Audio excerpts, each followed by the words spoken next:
Good game para sa Team Pilipinas ang esports tournament kahapon na ginawa po sa bansa. Yan ang 2024 Asia-Pacific Predator League kung saan lumahok ang iba't ibang koponan ng gamers mula sa iba't ibang bansa.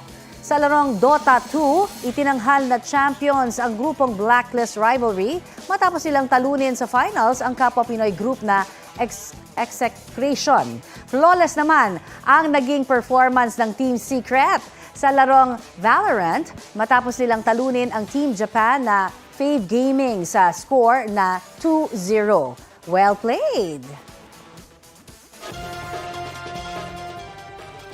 Kapuso, para sa mga maiinit na balita, mag-subscribe sa GMA Integrated News sa YouTube. Sa mga kapuso naman abroad, subaybayan nyo kami sa GMA Pinoy TV at sa www.gmanews.tv.